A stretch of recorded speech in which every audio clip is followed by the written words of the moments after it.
Sa harap ng pagtaas ng pamasahe sa jeep, meron pong good news na sasalubong sa ating mga kababayang commuter pagdating ng Nobyembre. Ito ay ang pagbabalik ng libreng sakay sa EDSA Bus Carousel at Consolidated Jeepney sa Metro Manila. Kung hanggang kailan yan, alamin sa sentro ng balita ni Karen Villanda live.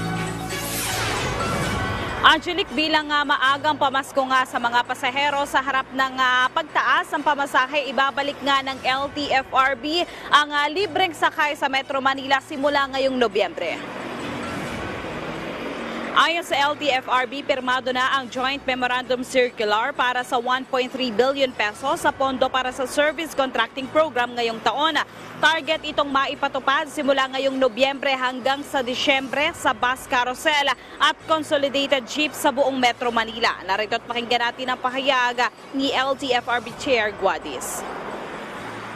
I can assure you ng November hanggang December, and we're looking for additional funds sa savings ni DOTR para hanggang December 31 or at least first week of January may habol po to. Ano po yung mga coverage nito?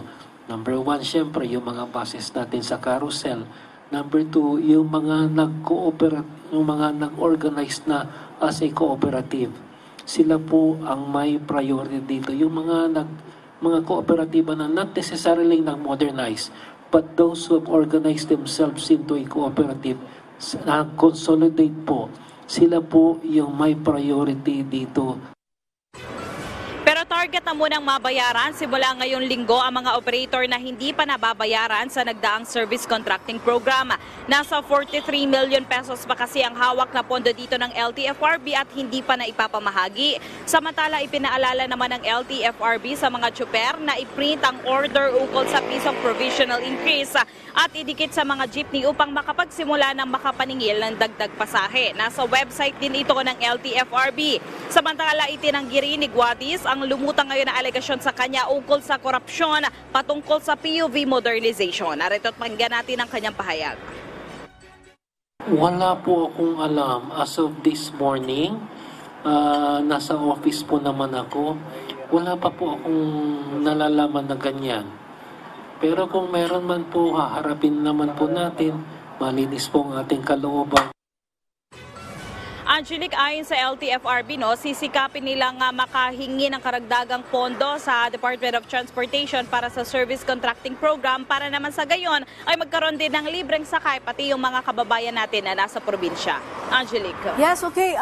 Karen, nabanggit mo yung PUV modernization. Kamusta na nga ba ito? Nagkaroon ba ng reprieve sa mga mas maliliit na mga operator o mga jeepney drivers na hindi kayang organize bilang isang kooperatiba? Ano na ang kanilang kinabukasan?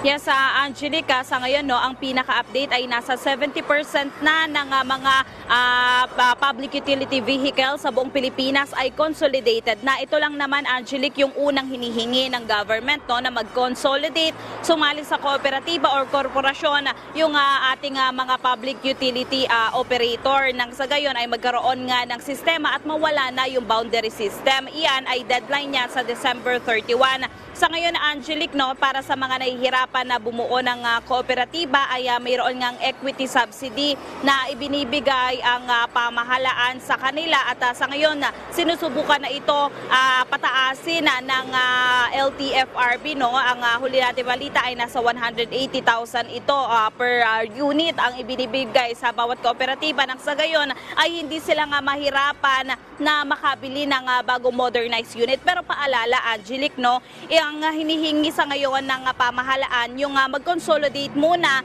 ang ating mga pampublikong transportasyon at saka na gawin yung modernisasyon sa kanilang mga unit.